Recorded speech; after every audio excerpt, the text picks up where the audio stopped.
본 방송에서 제공하는 투자 정보는 투자 판단에 대한 조언입니다. 방송에서 제공하는 주식의 가치, 가격 상승 및 하락에 대해서는 방송사에서 보장하지 않습니다.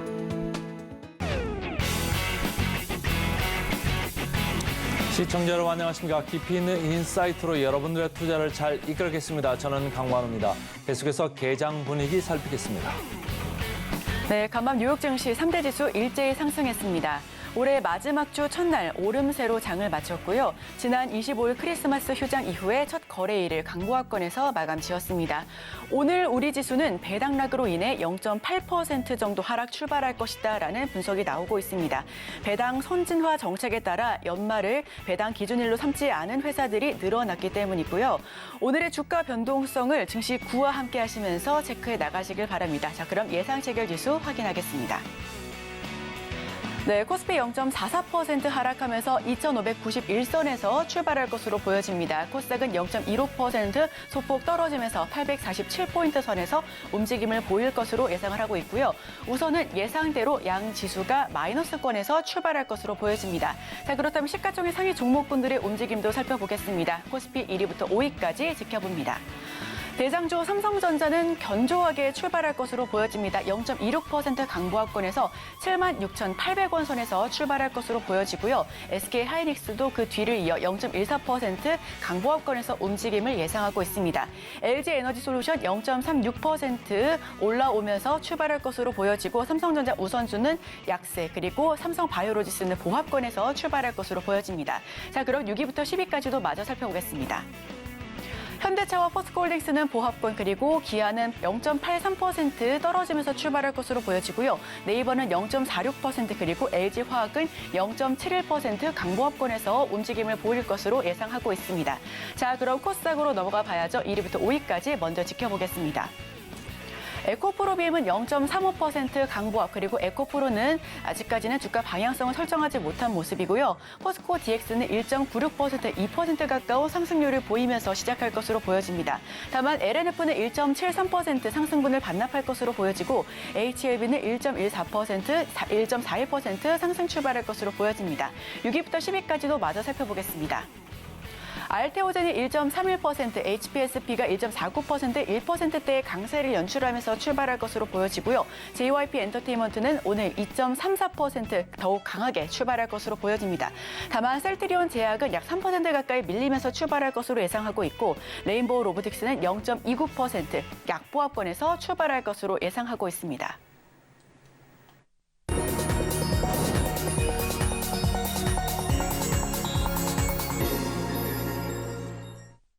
네, 오늘도 개장 전에 두 가지 종목 담아보겠습니다. 바로 자산운용 윤정식 상무님 모십니다. 어서 오세요. 네, 안녕하세요. 네, 상무님 첫 번째 종목 바로 여쭤보겠습니다.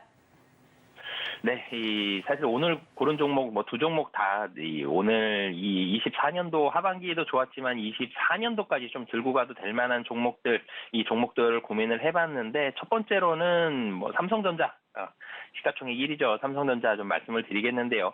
이 반도체가 하반기로 가면서 분위기가 계속적으로 좋아졌죠. 삼성전자의 주가도 사실 한 72,000원, 73,000원 이 정도가 박스권 상단이었습니다. 그러면서 이게 되게 오래 갇혀 있었죠. 여름 정도에도 6월, 7월에도 72,000원, 3,000원 정도까지는 올라왔었는데 여기에서 또 돌파하지를 못하고 다시 한번 하락을 하면서 6만 원대까지 또 갔다가 또 다시 한번 올라가다가 11월 달에도 7만 원대로 72,000원, 3,000원대로 또 올라갔었는데 이번에는 12월 달엔 드디어 여기를 뚫고 올라가는 모습을 보여줬는데 올라가는 이유 살펴보면 삼성전자 여러 가지 사업부가 있겠지만 가장 중요한 반도체가 한마디로 살아났다. 반도체가 박스권을 뚫었다. 그렇기 때문에 주가가 좀 올라갔다라고 보시면 되겠습니다.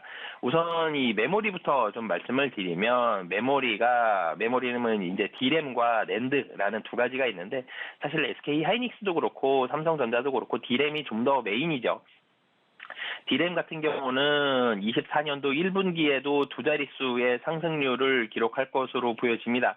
23년도 4분기에 대해서는 낸드 같은 경우는 한 13% 상승을 보여주면서 상승률은 낸드가 좀 더 빠르게 올라가지만 그동안에 낸드가 좀 더 아픈 손가락이었죠. 그런데 낸드가 빠르게 올라가고 있고 D램도 24년도 1분기까지 또 올라가는 모습들. 그러면서 사실 23년도 4분기에는 영업이익이 좀 더 크게 나타날 것으로 보여집니다.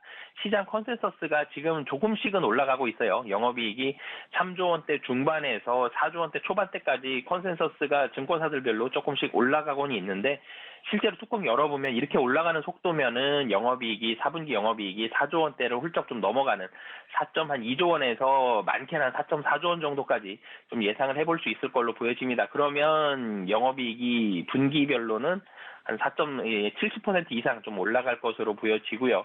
연간도 당연히 좀 올라갈 것으로 보여집니다. 여기에다가 HBM3 얘기가 많이 나오죠. 사실 HBM3는 SK 하이닉스가 거의 독점하다시피 했었던 시장입니다.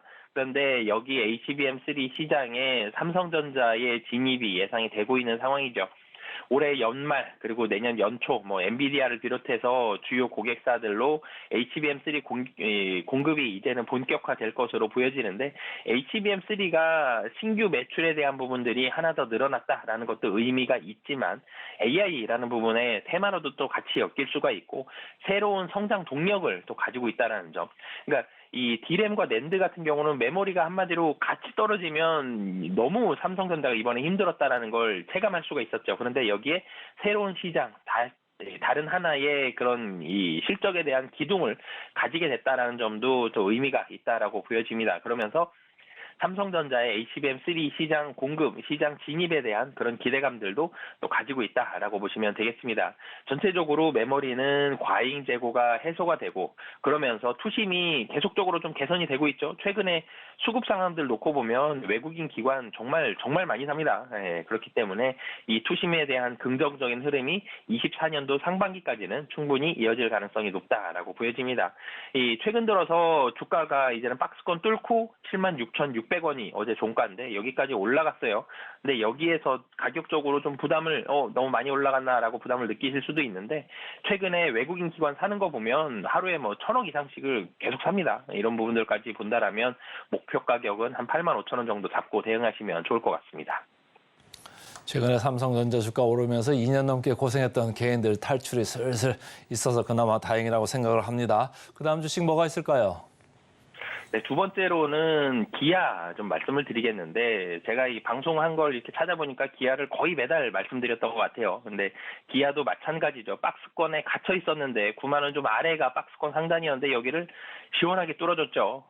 기아 같은 경우 왜 그럼 잘 되느냐라는 부분들 본다라면 선진 시장입니다. 그러니까 미국과 유럽, 이 선진 시장이 한마디로 굉장히 잘 된다. 그러니까 인도가 조금 둔화된 부분이 있었고 23년도에 중국은 그냥 유지되는 정도, 내수는 조금 감소하는 이런 모습들이 있지만 미국과 유럽 가장 좋은 시장이 성장한다라는 점, 이런 부분들이 굉장히 좀 긍정적이고 24년도도 선진 시장은 견조하게 계속적으로 성장한다라고 보시면 되겠고요. 그리고 이 자동차는 전기차와 내연기관 자동차 이렇게도 분리하지만 SUV와 세단으로도 분리하게 되죠. 근데 세단보다는 SUV가 마진율이 좋은데 SUV에 대한 비중이 계속적으로 올라가고 있습니다. 기아는. 그러면 당연히 이 마진율이 좋아지겠죠. 이런 부분들을 우리가 흔히들 믹스가 개선이 되었다 그러면서 마진율이 좋아졌다라고 표현하는데 SUV가 좋아졌고 그리고 23년도 마진율이 한 12% 정도 됩니다. 근데 24년도 지금보다는 조금 떨어지지만 10% 초반 정도 수준까지는 충분히 좀 가능한 상황이다. 그렇기 때문에 이런 고수익이 계속적으로 유지된다라고 보시면 되겠고요. 가격 전략도 같이 말씀드리면 박스권을 시원하게 뚫었습니다. 여기에서 좀 더 상승이 가능한 상황들, 삼성전자와 마찬가지로 기아도 외국인과 기관이 정말 시원하게 사고 있습니다. 9만 원을 몇 년 동안 갇혀 있었던 9만 원을 넘었기 때문에 목표 가격 한 10만 5천 원 정도.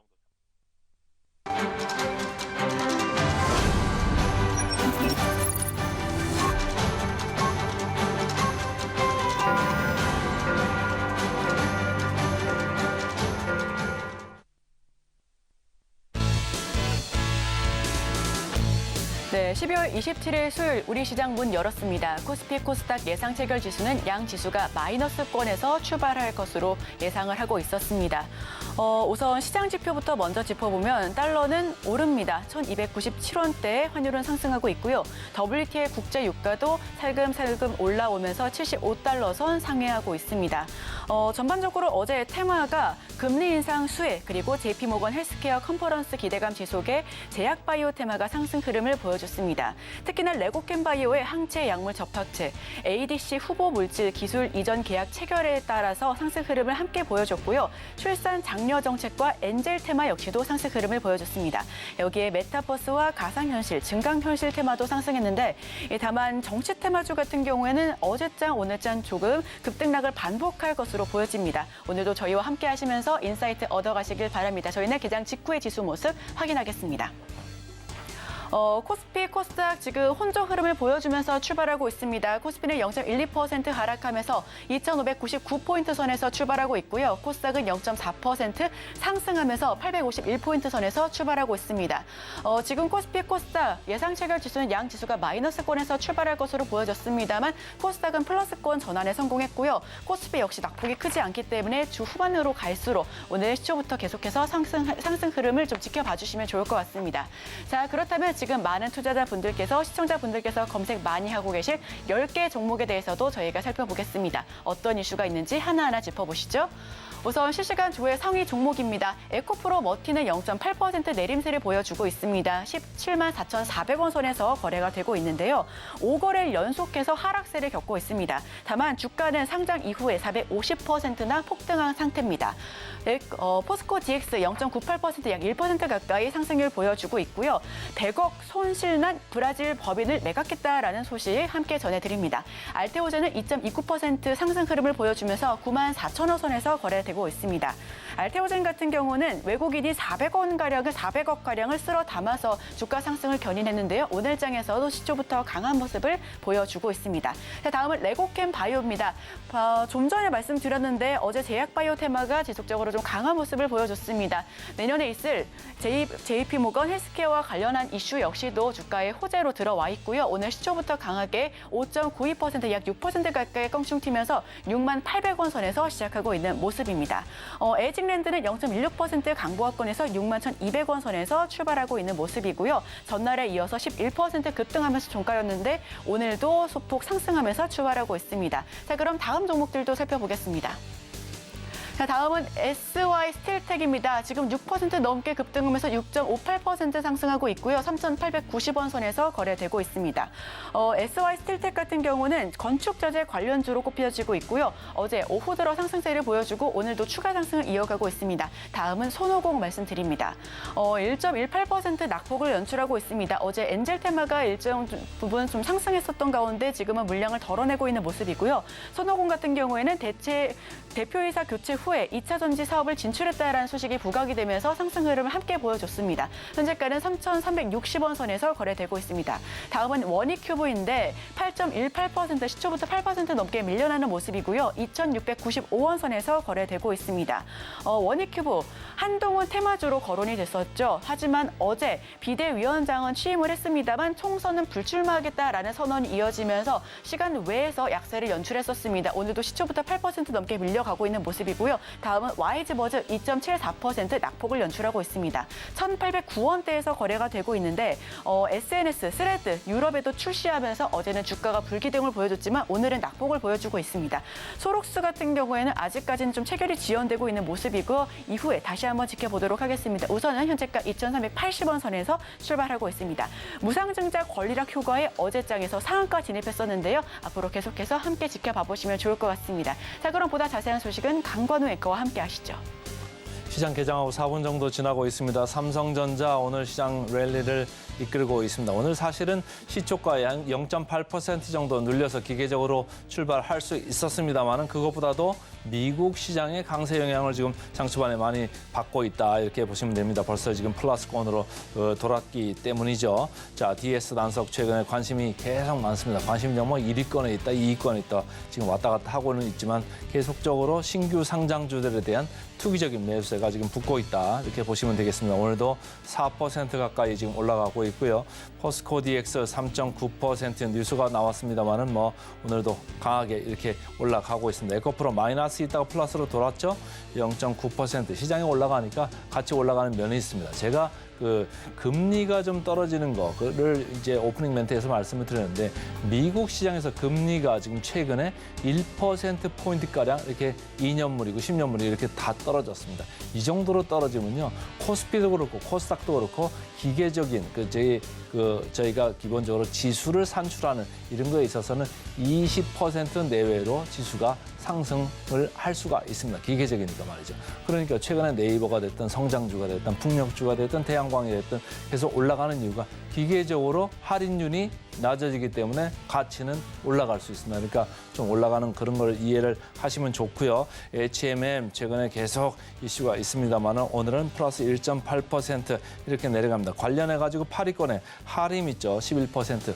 최근에 HMM 하림 관련해간 뉴스가 계속 나오고 있습니다. 노이즈도 많죠. 이거 뭐 거의 무자본 인수하는 거 아니냐 이런 생각을 하는 사람들까지도 이제 언론에 계속 이렇게 얘기를 하고 있는데 어쨌든 하림 같은 경우는 이런저런 이유로 지금 양재동 화물터미널 자리에 있는 거를 어쨌든 그 개발을 하려고 하는 거고 서울시에서 그 관련돼 가서 조건부 승인이 났잖아요. 그러니까 여기서 모멘텀을 좀 이어가는 것 같습니다. 7위권의 레고캠바이오 어제 이어서 오늘도 강하네요. 오늘도 5.4% 아무래도 뭐 이제 라이센스 아웃한 거가 영향이 계속적으로 있는 거죠. 2조가 넘게 큰 규모이기 때문에 뭐 마일스톤을 받는 것도 상당히 회사에 도움이 되죠. 사실은 제약바이오 회사, 미국에서는 뭐 어제 이렇게 시장에 올랐습니다만 제약바이오 그렇게 많이 오르지는 않았어요. 근데 우리 시장에서는 이렇게 뭐 레고캠바이오도 있습니다만 다른 제약바이오도 엄청나게 많잖아요. 특히 기술 특례로 올라온 데가 많습니다. 그런데 현금들이 없잖아요. 다 CBBW 찍어가지고 발행했던 건데 그거는 만기가 있는 거거든요. 만기가 돌아오면 그걸 갚아야 됩니다. 또 어떻게 갚습니까? 주가는 떨어져가 증자는 안 되죠. 현금은 떨어져 가고 있죠. 어떻게 합니까? 주가를 올려야 됩니다. 주가를 올려야 되는데 뭐 근거가 있어야 올리죠. 그래서 상당히 많은 제약바이오 기업들이 지금 곤란을 겪고 있고 특히 기술 특례에 올라온 제약바이오 회사들은 관리로 넘어갈 가능성이 상당히 있습니다. 그 점을 유의를 하시면 좋을 것 같고요. 에코프로비엠, DNT, CRO 이 순서로 지금 주가가 형성이 돼 있습니다.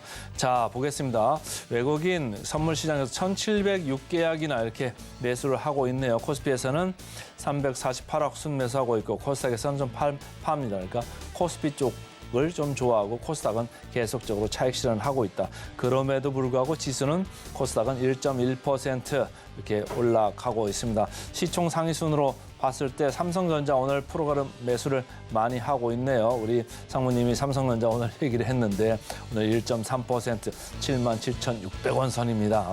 최근에 한 2, 3년 이렇게 고생한 개인들 서서히 지금 탈출을 하고 있는 가격대가 되고 있죠. SK하이닉스입니다. 0.4% 오늘은 약하게 프로그램 순 매도가 들어오고 있고 LG에너지솔루션 오늘 프로그램 순 매수입니다. 16억 이렇게 들어오고 있습니다.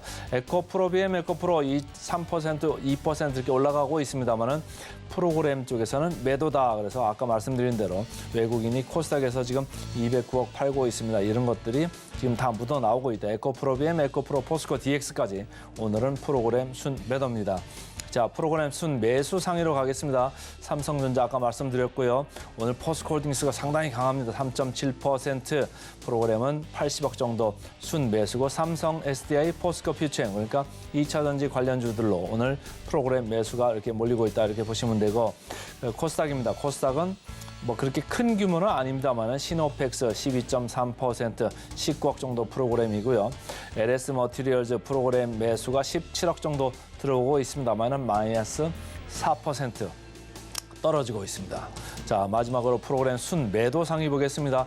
에코프로머티 거의 뭐 LS 머티하고 같은 느낌이네요. 프로그램은 순 매도입니다. 28억 순 매도에 마이너스 2.1%.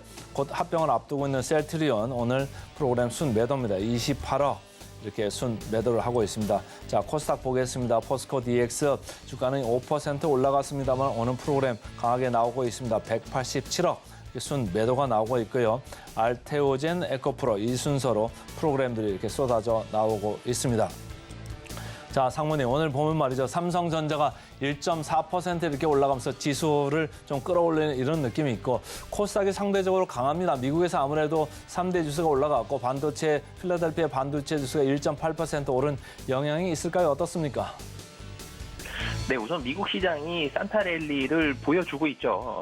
시장에서 굉장히 기대했었고, 정말 나오냐라고 많이 궁금했었던 이런 랠리가 미국 시장에서 12월 초만 해도 고민을 많이 했었는데 하순으로 가면서 시장이 계속적으로 좀 좋은 모습들을 유지를 하고 있었기 때문에 국내 시장도 이 분위기를 여실히 좀 받고 있는 그런 상황이고요.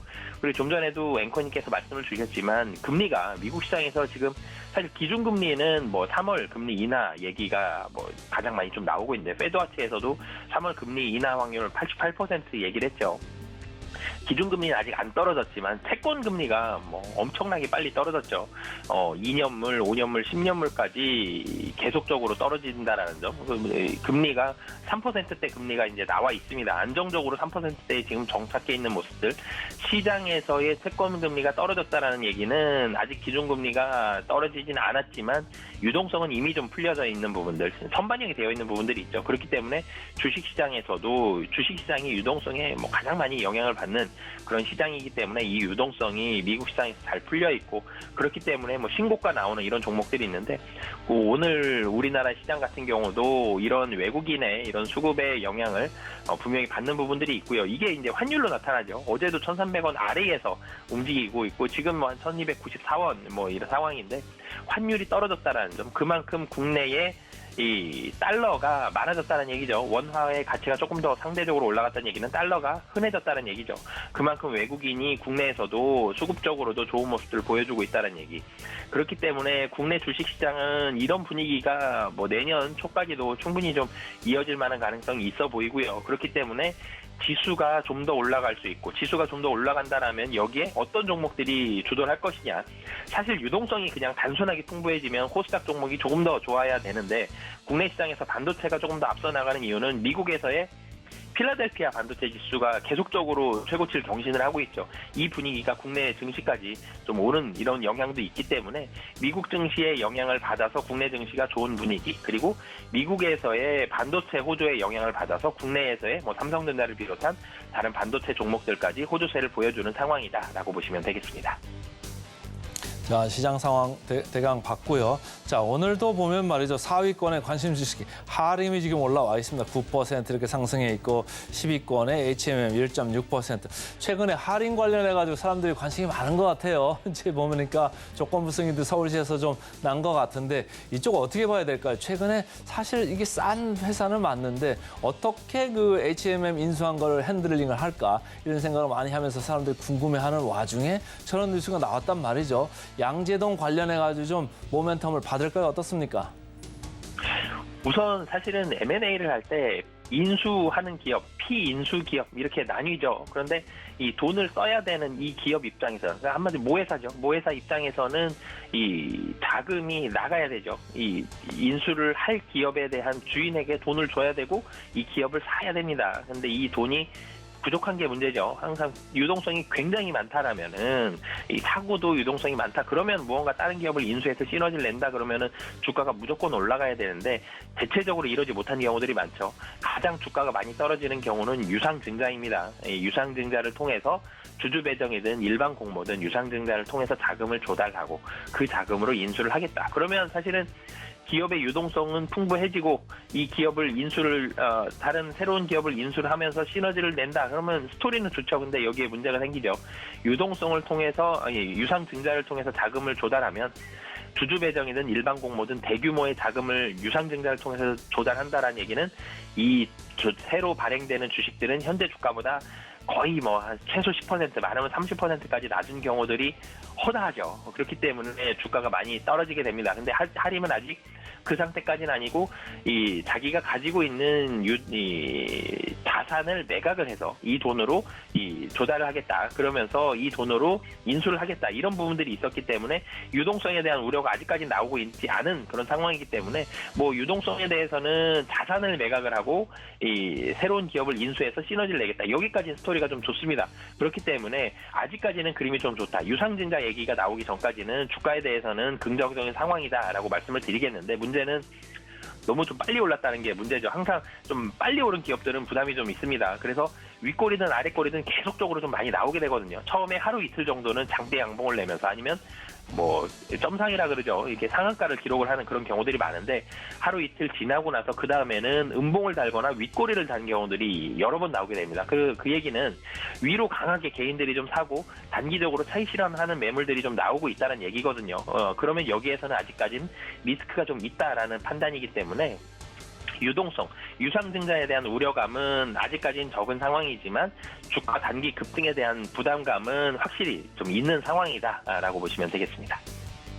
자, 마지막으로 질문 하나만 더 가보겠습니다. 오늘 이제 제약바이오 중에서 특히 레고캠바이오 어제에 이어서 오늘까지 이제 그 주목을 받는 지금 상황인데 말이죠. 최근에 이렇게 2조 넘는 이런 라이센스 아웃을 한 레고캠바이오는 주가가 이렇게 좋습니다만 사실은 기술 특례로 올라온 제약바이오들은 지금 그 요건을 갖다 맞추지는 못해가지고 관리 종목으로 넘어갈 수 있는 이런 상황인 그게 사실이거든요. 근데 최근에 좋은 쪽으로 보자면은 금리가 많이 떨어져가지고 성장주로 대표되는 제약바이오를 좀 좋게 볼 수도 있는 이런 반면에 지금 그 관리 종목으로 갈 수 있는 회사들도 좀 많아지고 있다. 이렇게 긍정적인 거 부정적인 거 혼재돼 있는데 어떻게 보세요? 우선 날씨가 좀 추워지면 항상 매년 한 가을 정도부터, 그러니까 초가을 말고 약간 늦가을 정도, 10월 달 정도 되면 바이오주가 좀 주목을 받는 경우들이 상당히 좀 많았습니다. 최근 한 5년 정도를 보면. 그래서 우선은 지금 춥죠. 추운 날씨 되면 바이오주에 주목을 받으면서 바이오주가 올라가는 경우들이 많은데 최근에는 조금 달라진 모습이 우선 연말이 됐을 때 시장도 조금씩 좋아지고 있다는 점, 이런 부분들이 영향을 좀 더 미친 것 같고요. 최근에 기술특례 상장 얘기가 많이 나오죠. 기술특례 상장은 이 상장 요건이 여러 가지가 있습니다. 뭐 직원도 어느 정도의 규모를 갖춰야 되고 감사에 대한 회계법인을 통한 감사에도 어느 정도 기준을 갖춰야 되고 매출액, 영업이익 뭐 이런 부분들을 갖춰야 될 조건들이 많은데 다른 부분들을 굉장히 간소화해 주죠. 왜냐하면 이 기술특례 기업은 좋은 기술을 가지고 있었기 때문에 특례 상장을 시켜주고 5년 적자가 나더라도 지금은 코스닥 5년 적자 나면 환기 종목이지만 이전에는 4년 적자 관리 종목 5년 적자 상장 폐지였는데 이 부분들도 유예를 해주는 이런 뭐 좋은 제도였습니다. 특례 좋은 기술을 가지고 있기 때문에 이 좋은 기술을 가진 기업에는 이 특별한 어드밴티지를 줘서 혜택을 줘서 이 상장을 유리하도록 해주겠다. 그런데 이제는 기술특례 상장 기업들 중에 문제가 생기는 기업들이 하나둘씩 좀 나오고 있다라는 점. 그렇기 때문에 기술특례 상장 얘기가 많이 나오는데 지금 가을이 됐을 때, 겨울이죠. 겨울이 됐을 때 지금은 기술특례 상장 이런 것보다는 옥석 가리기가 좀 필요한 시기인 것 같습니다. 바이오 종목이 우선 최근 몇 년 동안 굉장히 좀 많아졌다는 점, 그리고 기술특례 상장 기업들 중에 문제가 나오는 기업들이 나오면서 바이오 종목들 기술력만 좋다라면 굉장히 투자가 많이 몰렸었는데 이제는 그런 상황들이 아직은 아니죠. 그렇기 때문에 레고캠바이오처럼 이 독보적인 기술을 가지고 있는 약간은 좀 커다란 이 바이오 기업들, 대형 바이오 기업들 위주로 좀 관심을 가지셨으면 좋겠고요. 좀 작은 기업들, 기술특례 상장이라고 하더라도 적자가 오랫동안 지속된 기업들은 약간은 좀 보수적으로 보시면 좋을 것 같습니다. 네, 바이오 이슈까지 꼼꼼하게 짚어봤습니다. 지금까지 바로 자산운용 윤정식 상무님과 함께했습니다. 오늘 말씀 고맙습니다. 네, 감사합니다.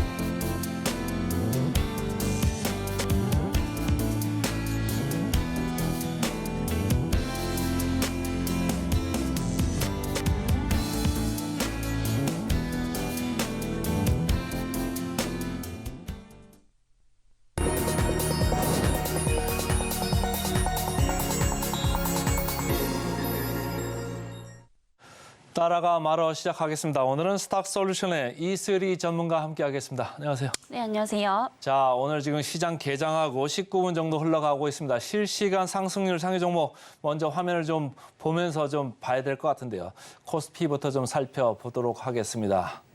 코스피 쪽 개장 특징주 톱5입니다. 한올 바이오파마, 일진 하이솔루스, 포스코홀딩스, 코스모화학, 포스코 인터내셔널, 포스코 이름이 두 개나 올라와 있네요. 어느 걸 좀 먼저 얘기를 해볼까요? 네, 코스모화학 보시면 좋을 것 같고요. 네, 최근에 이제 그 2차 전지 관련주들이 좀 단기적으로 반등은 나오고 있습니다만 여전히 뭐 사실 좀 트레이딩 관점에서만 네, 좀 보시면 좋을 것 같다라는 말씀 이제 좀 드리도록 하겠고요. 여전히 이제 뭐 그 에코프로비엠도 마찬가지고 최근 이제 2차 전지 관련주들의 어떠한 그런 실적 부진이 계속해서 좀 이어지고 있죠. 그리고 또 영업이익률이나 이제 순이익률도 사실상 매출 대비 상당히 좀 저조한 그런 편이기 때문에 이런 펀더멘털적인 측면에서도 아직까지도 저는 좀 고평가가 되어 있다 이렇게 좀 보고 있는 상황입니다. 특히 이제 2차 전지 관련해서 뭐 부품 쪽도 마찬가지고 네, 소재 쪽도 마찬가지고요. 현재 7월달 그리고 이번 연도 7월달 이후로 계속해서 좀 계속해서 하락을 좀 하고 있는 뭐 그런 상황인데 사실상 지금 주도 업종이 이미 바뀌었습니다. 그래서 상반기에 이제 2차 전지 관련주들이 이제 시장을 주도를 했다라고 한다면은 이번 여름부터는 이제 반도체 쪽으로 수급이 완전히 네, 옮겨갔었죠. 그래서 여전히 지금 이렇게 하락을 했음에도 불구하고 굉장히 좀 여전히 고평가되어 있는 상황이기 때문에 지금은 사실 뭐 2차 전지 관련주들보다는 좀 반도체 쪽을 보시는 게 좋겠다 이렇게 좀 말씀드리도록 하겠고요. 다만 이제 단기적으로 좀 어느 정도 과대낙폭이 좀 되어 있는 상황이고 이에 따라서 최근에 뭐 기관이나 외국인들의 뭐 순매수도 조금 들어오고 있는 만큼 트레이딩 관점에서는 좀 나쁘지 않다라고 보고 있으나 중장기적 관점에서는 여전히 조금 조심하시는 게 좋다 이렇게 좀 말씀드리도록 하겠습니다. 그 2차 전지 같은 경우에 최근에 또 이제 그 글로벌 전기차 수요 둔화로 인해서 전망 자체가 상반기까지는 좀 밝지 않은 편이고요. 추가적인 어떤 급등이 나오려면은 내년 하반기쯤은 이제 돼야 된다라고 좀 보고 있기 때문에 뭐 여전히 뭐 트레이딩 관점에서 유효하다 이렇게 좀 정리를 드려보도록 하겠습니다. 자, 2차 전지 쪽 조금 트레이딩 관점에서 단기적으로만 보자. 이 정도로 좀 알아듣겠습니다. 자, 코스닥도 좀 봐야죠. 코스닥 시총 3천억 중에서 실시간 상승률 상위 탑5 좀 살펴보겠습니다. 개장 특징주 톱5 코스닥입니다. 시노펙스, YIK, 로보티즈, 레오캠바이오, 오픈엣지 테크놀로지까지 5개 종목 있네요. 어느 걸 좀 얘기할까요? 네, 로보티즈 보시면 좋을 것 같고요. 네, 최근에 이제 뭐 두산 로보틱스도 마찬가지고 뭐 SPG 이런 이제 로봇 관련주들이 계속해서 좀 우상향을 했음에도 불구하고 상대적으로 이제 로보티즈 같은 경우에는 좀 바닥권에 있었습니다. 근데 오늘 같은 경우에는 사실 로봇주 중에서 뭐 이제 상승폭이 가장 좀 크게 움직이고 있기 때문에 이 종목도 좀 단기적 관점에서는 나쁘지 않다 이렇게 좀 보고 있는 상황이고요. 그래서 최근에 이제 그 뭐 본격적으로 네, 배송 로봇 시대가 열릴 것이다 뭐 이런 이슈들이 좀 나오고 있는 상황인데 이 로보티즈 같은 경우에는 이제 그 이슈에 따라서 어떤 직접적인 수혜주다라고 좀 볼 수가 있겠고요. 지금 최근에 이제 그 자율주행 로봇 관련주로서 좀 엮이고 있는 만큼 이제 조금 로봇주 안에서도 손바뀜이 좀 일어나고 있다라고 좀 보시면 될 것 같습니다. 그동안은 이제 로봇 이제 감속기라든지 그리고 추가적으로 뭐 이제 협동 로봇 쪽이 올라갔다라고 한다면은 이 자율주행 쪽으로 좀 수급이 옮겨가고 있는 뭐 그런 상황이기 때문에 단기 관점에서도 좀 나쁘지 않다라고 보고 있는 상황이고요. 그리고 기타 이제 로봇주들에 비하면은 상당히 좀 밸류 부담이 좀 덜한 편이기 때문에 현재가에서도 좀 나쁘지 않다라고 보고 있는 상황입니다. 그래서 오늘 이제 뭐 3250원대 형성이 되고 있는데 뭐 추가적으로 눌릴 가능성도 있겠죠. 그래서 여기서 좀 분할 매수 관점으로 접근을 해보시면 좋겠다라는 말씀 좀 드려보도록 하겠고요. 어쨌든 이제 금리 인하에 대한 기대감, 특히나 이제 채권 금리가 굉장히 많이 하락을 하고 있는 상황인데 금리 인하에 대한 기대감들이 이제 내년 상반기까지 이어진다면 결국에 대표적인 성장주들, 뭐 AI 로봇 쪽, 반도체 쪽은 지속적으로 좀 상승을 할 수밖에 없습니다. 그래서 계속해서 좀 관심을 가져보시면 좋겠다라는 말씀 드려보도록 하겠고요. 목표가는 이제 조금 35,000원에서 38,000원대까지 네, 좀 참고를 해보시면 좋을 것 같다라는 말씀 드려보도록 하겠습니다.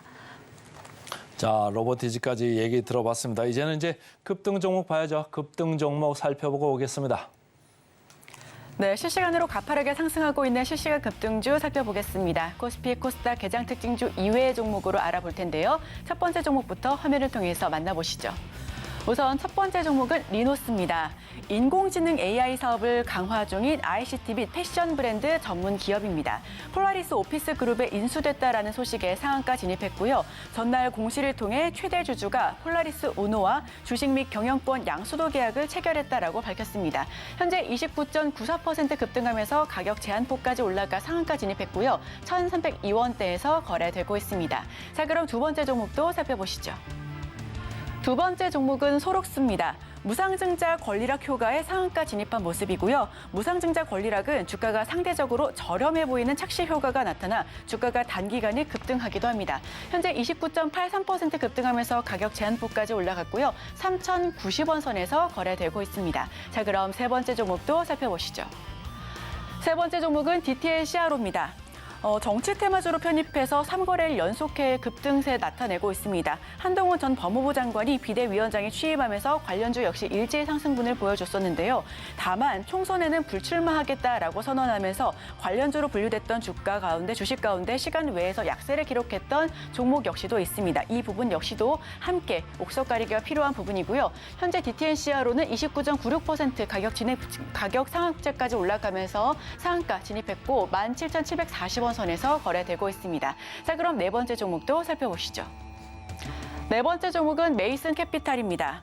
소록스 무상증자 권리락 효과의 메이슨 캐피탈 주가 역시도 함께 상승하고 있습니다. 거래소는 시황 변동 조회 공시를 요구한 바 있고요. 현재 18.13% 상승하면서 645원 선에서 거래되고 있습니다. 자, 그럼 마지막 급등주도 살펴보겠습니다. 마지막 급등주는 이미지스입니다. 고가 로봇이나 웨어러블 기기 등 촉각 정보가 필요한 곳에 사람의 피부처럼 촉각을 동시에 느낄 수 있는 촉각 센서를 개발했다라는 소식의 상승 흐름을 보여주고 있습니다. 다만 좀 전까지는 10% 넘게 상승하다가 7.42%로 주가가 살짝 좀 상승분을 반납하고 있는 모습이고요. 4,170원대에서 거래되고 있습니다. 지금까지 실시간 급등주 살펴봤습니다. 실시간 급등주 살펴보고 왔습니다. 근데 그거 말고도 지금 오늘 보니까 포스코 이름 들어간 회사도 다 강하네요. 포스코 홀딩스 5%, 포스코 엠텍 12%, 포스코 DX 10% 이렇게 넘어가는 급등을 보여주고 있습니다. 자, 이제부터는 이제 이슬이 전문가가 가져온 종목, 따라가 말아 종목 화면으로 보고 들어가겠습니다. 메디톡스 따라갈까요, 말까요? 네, 우선 최근에 이제 또 바이오 관련주들의 흐름이 굉장히 좀 좋기 때문에 뭐 이런 분위기가 좀 상반기까지 이어질 수 있다라는 점을 봤을 때 지금 충분히 뭐 따라가셔도 좋은 자리다 이렇게 좀 말씀드리도록 하겠고요. 이 메디톡스 같은 경우에 이제 국내 대표적인 이런 보톡스 기업이다라고 좀 보시면 될 것 같습니다. 그래서 이제 보톡스라든지 뭐 필러가 전체 매출의 한 85%를 차지한다라고 좀 보시면 될 것 같고요. 그리고 최근 이제 톡신 4사 중에서 뭐 생산 규모 또 1위를 차지를 하고 있습니다. 그래서 경쟁사를 좀 보게 되면 대표적으로 뭐 대웅제약 그리고 휴젤, 휴온스 정도 있다라고 좀 보시면 될 것 같은데 지금 대웅제약이랑 뭐 1위를 앞다투고 있다라고 좀 보시면 될 것 같고요. 사실 이 점유율 부분에서는 국내로만 봤을 때 휴젤이 1등이지만은 이 해외 수출에 있어서는 지금 메디톡스가 좀 압도적이라고 보시면 될 것 같습니다. 결국에 이제 캐파 자체, 생산 능력 자체가 가장 이제 좀 우수하기 때문에 이런 부분에서 이제 메디톡스가 많은 부분을 좀 차지를 하고 있다라고 좀 보시면 될 것 같고요. 그리고 2025년에는 또 이제 미국 시장에 대한 어떤 진출 기대감도 가지고 있는 상황입니다. 뭐 이미 미국 시장에 지금 진출을 해 있는 상황이지만 추가적으로 이제 또 액상형 이 톡신을 또 수출할 것으로 좀 보이고 있는 상황이고요. 일단 미국에서도 이 톡신 시장의 규모가 계속해서 커지고 있습니다. 그래서 현재 한 약 7조 원대 수준이다라고 좀 보시면 될 것 같은데요. 만약에 이제 메디톡스가 여기서 1%의 점유율을 좀 가져가게 된다라고 한다면은 이제 600억 정도의 매출 증가가 좀 기대가 되고 있습니다. 여기서 점유율을 예를 들어 뭐 5%대까지 좀 늘린다라고 한다면은 최소한 매출 증가가 1,000억에서 많게는 3,000억 이상까지도 증가가 좀 기대가 되고 있는 상황이고요. 현재 2025년 이후에 이 톡신 시장의 규모는 더 커질 것으로 좀 보이고 있는 상황이기 때문에 전망 자체는 굉장히 밝다. 이렇게 좀 볼 수가 있겠습니다. 최근에 이제 뭐 미용이라든지 이 의료 기술에 대한 어떠한 관심과 또 수요가 급증을 하고 있는 뭐 그런 상황인데 지금 현재 톡신의 연평균 성장률이 이제 약 한 10% 정도 된다라고 좀 보시면 될 것 같고요. 그 중에서도 이제 미국이 이제 톡신 시장 규모 중에서도 가장 큰 부분을 또 차지를 하고 있습니다. 그래서 전체 이제 시장 7조 원 중에서 한 미국이 한 3조 원 정도를 차지를 하고 있다라고 좀 보시면 될 것 같고요. 이렇게 지금 성장성 자체가 굉장히 좀 좋다. 좋다라고 볼 수가 있는데 이에 따라서 좀 이제 멀티플 확장도 기대가 되고 있는 그런 상황입니다. 사실 메디톡스 같은 경우에 올해 실적은 뭐 그렇게 좋지는 않은 상황이에요. 그래서 영업이익이 한 300억대로 마무리가 좀 될 것으로 보이고 있는 상황인데 지금 시가총액이 한 1조 한 7천억대 정도 이제 된다라고 보면 되겠습니다. 그래서 이제 사실 올해 이제 영업이익과 비교를 한다라고 한다면은 현재 멀티플이 한 75 정도 수준으로 상당히 좀 고평가가 되어 있습니다.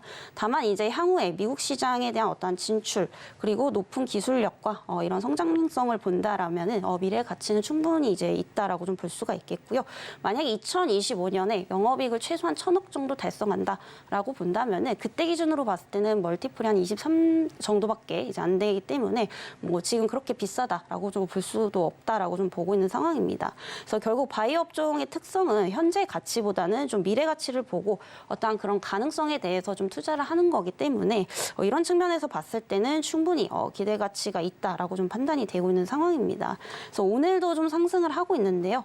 사실 지금가에서도 분할 매수로 접근을 하신다면 나쁘지 않다라고 좀 보고 있지만 현재가보다는 어제 종가 수준으로 눌렸을 때 한 24만 2,500원대 이하로 내려온다면은 좀 분할로 담아 보시면 좋을 것 같고요. 목표가는 전고점 부근인 30만 원대까지 참고를 해보시면 좋을 것 같습니다. 메디톡스 과거에 악재도 많았습니다만 이제 그 악재를 다 딛고 미국 시장으로 나아가는 모양입니다. 그러면 밸류에이션 멀티플 확장이 있을 수 있다. 좋게 보셔도 좋을 것 같습니다. 그래서 메디톡스 따라가자 이렇게 의견 받아봤습니다. 그다음 종목도 화면으로 보겠습니다. 대한항공 따라갈까요 말까요? 네, 이 종목 이제 뭐 저번에도 한번 말씀드렸었는데 사실 유가 하락에 있어서 이제 최대 수혜주다라고 좀 보고 있는 상황입니다. 그래서 그동안 사실 항공주가 못 갔던 이유가 실적은 어느 정도 계속 회복을 하는데도 불구하고 결국에 이제 유가의 어떤 급등으로 인해서 이게 이제 좀 주가의 발목을 잡았었는데 최근에 이제 유가 하락세가 좀 지속이 되고 있고요. 그리고 내년 상반기까지도 좀 이어질 것으로 보이고 있습니다. 우선은 뭐 유럽이라든지 중동의 어떠한 지정학적 불안이 좀 완화가 되고 있는 뭐 그런 시점이고요. 이에 따라서 이제 올해 저점을 또 하회할 가능성도 상당히 높다라고 좀 보고 있는 상황입니다. 특히나 이제 대한항공 같은 경우에는 뭐 저가항공사와 비교를 했을 때 사실 화물 비중이 굉장히 높다라고 좀 보시면 될 것 같고요. 여객기 비중만큼 화물 사업 비중이 상당히 많은 부분을 좀 차지를 하고 있습니다. 근데 결국에 이제 화물 산업은 이제 4분기가 성수기일 수밖에 없기 때문에 결국 이런 부분들이 어떠한 또 4분기 그리고 내년 상반기 실적에 대한 기대감으로 좀 가져가 볼 수 있겠다라고 좀 보여지고 있는 상황이고요.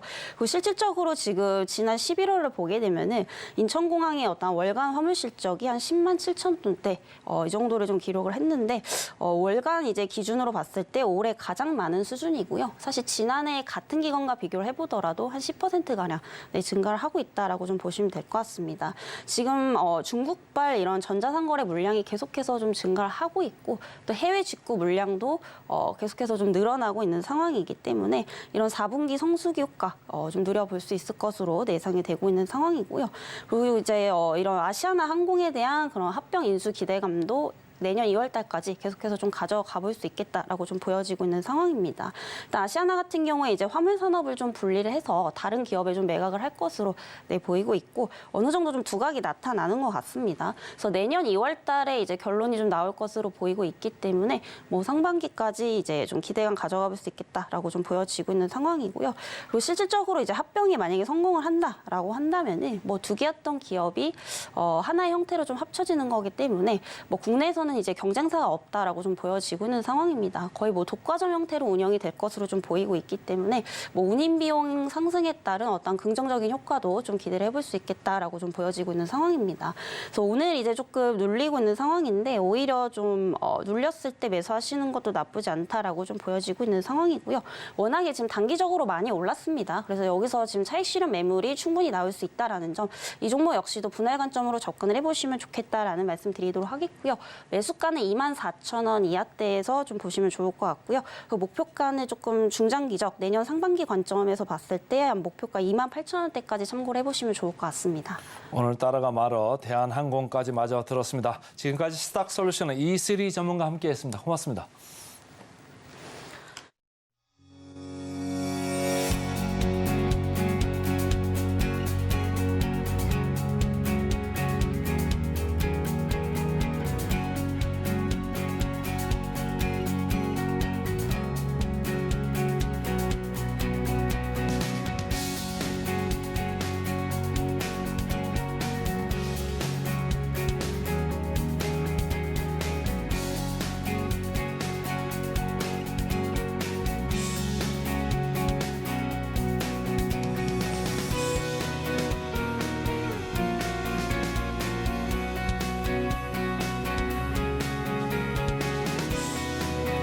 네, 증시고 리포트 분석 시간입니다. 오늘 분석해드릴 종목은 CS 베어링인데요. 화면을 통해서 하나하나 짚어보겠습니다. 화면 살펴보시죠.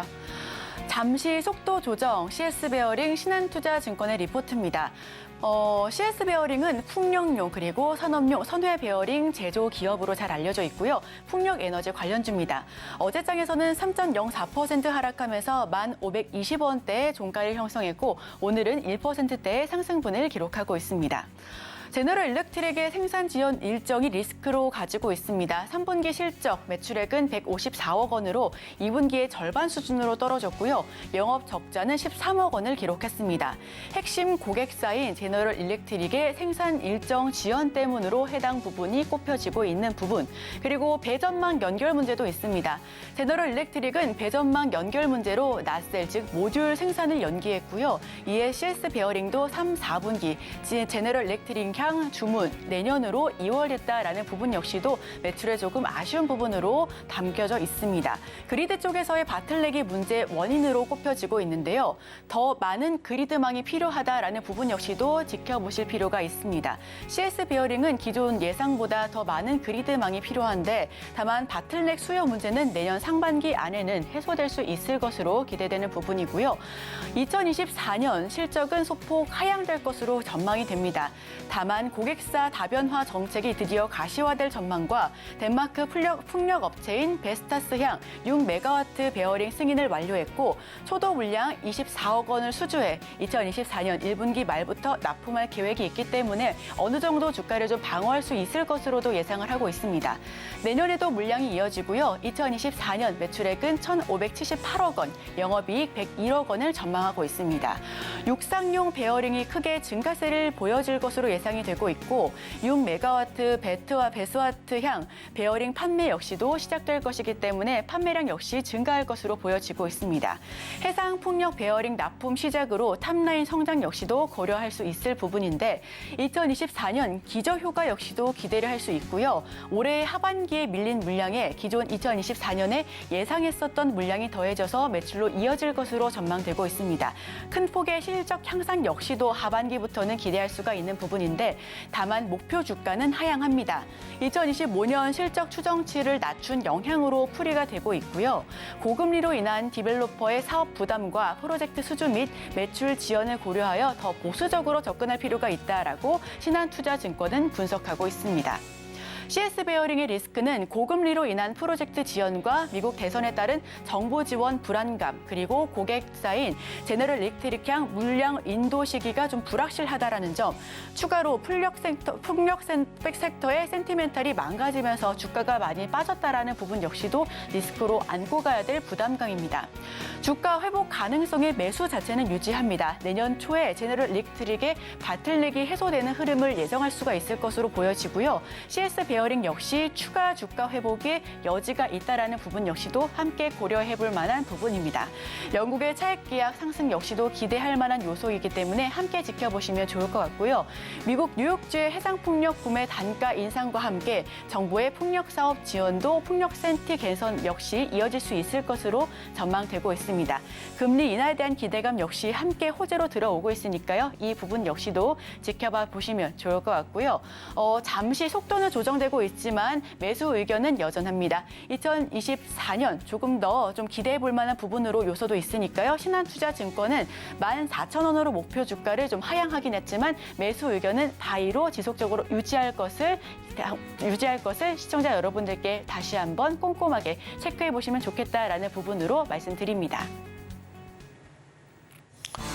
자, 배당락일인 오늘 코스피는 개인사재 2,600선을 중심으로 등락을 거듭하고 있죠.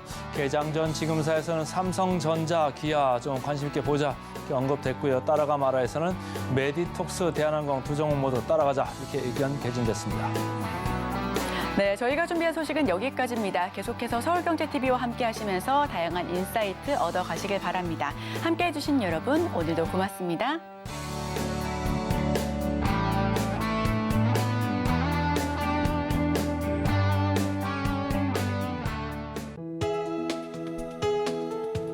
본 방송에서 제공하는 투자 정보는 투자 판단에 대한 조언입니다.